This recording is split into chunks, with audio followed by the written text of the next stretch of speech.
So, as Ghanaians opted for the anti-LGBTQ bill to be passed in Parliament, whether positively or negatively, the law has been passed successfully, which is 29 May 2026, just yesterday. So let's quickly dive into it. In 2024, our former president, Nana Addo Dankwa Akufo-Addo, was supposed to pass the bill, but due to some two or more reasons, let me put it that way, he was unable to. And then one person that was advocating for the bill to be passed was Honorable Sam George, what is the current MP for Ningo Pram Pram. President Mahama has been clear that he will sign that bill, and he has no option than to sign that bill. President Mahama will know no peace from Sam George until he signs that bill. And he himself has said that to the clergy. Because he was advocating for the law for the bill to be passed, Ghanaians were waiting for our current president, His Excellency John Dramani Mahama, to pass the bill after he won the election. And on the 29th May, whether positively or negatively, I should say it, our first deputy minister, which is Honorable Bernard Anyafo, passed the law successfully. He adopted an act to provide for human sexual rights and family values and related matters. Honourable members, the Human Sexual Rights and Family Values Bill 2025 is duly read for the third time and passed. The minority made an argument that the bill being given to our former president, Nana Addo Dankwa Akufo-Addo, is quite different from the current one. Speaker, I seek your guidance. Mr. Speaker, we have a bill before us, a bill which was passed by this House. Yes. A bill which the House transmitted to Akufo-Addo to assent.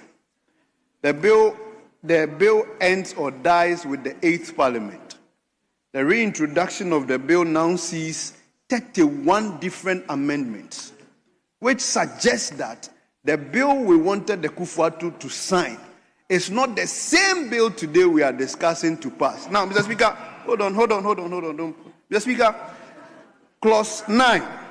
Mr. Speaker, they will relax. The clause 9 we are talking about, Mr. Speaker, in the bill we wanted the Akufo-Addo to sign, Mr. Speaker, the bill was clear.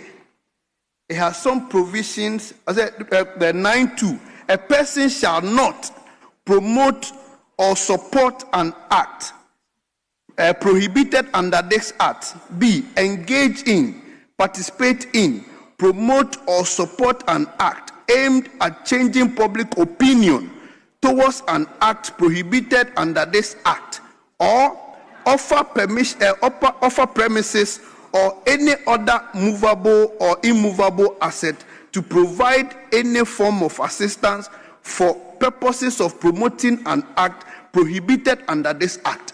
Mr. Speaker, the new bill we wanted Akufo-Addo to pass is now exempting all these people under this clause, including NGOs, including academic publications and for science and medical opinions, Mr. Speaker, including the report of news and current affairs by the media house or journalists in other courses of the journalism. Mr. Speaker, the point we are making here is that if you even see the proposal and the footnote, it said the rationale is to create an exemption for these categories of activity that may otherwise impugn under Section 2. Mr. Speaker, this is just watering down the point that you wanted the Akufo-Addo to sign in 2028, for which reason people had issues. So, today it is clear, Mr. Speaker, today it is clear that you are exempting all these people under this bill, which is not the same bill you asked Akufo-Addo to sign.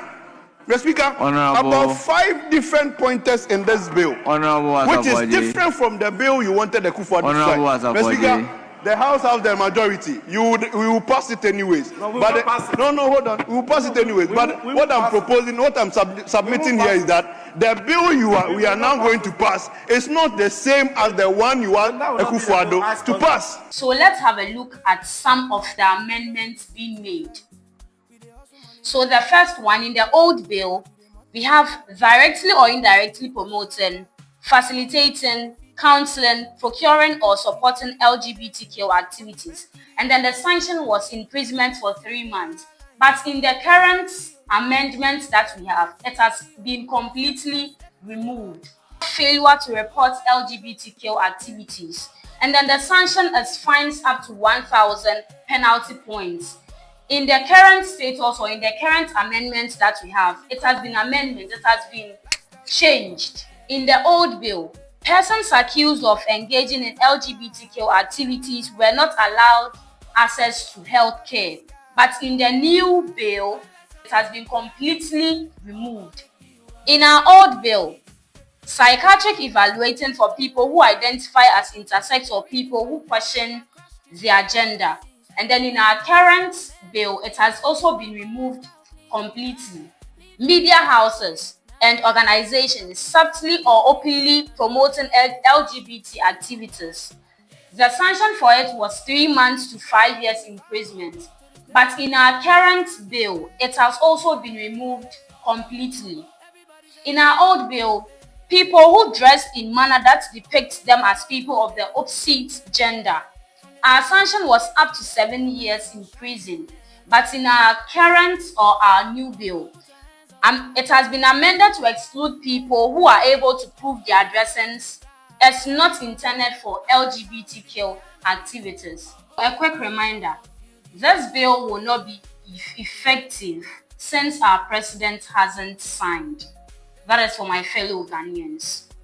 So this is your girl Akosia Echampoma here on Obo Global. If this is your first time of viewing, please don't forget to like, to subscribe, to share, and to leave a comment. We'll meet some other time. Bye.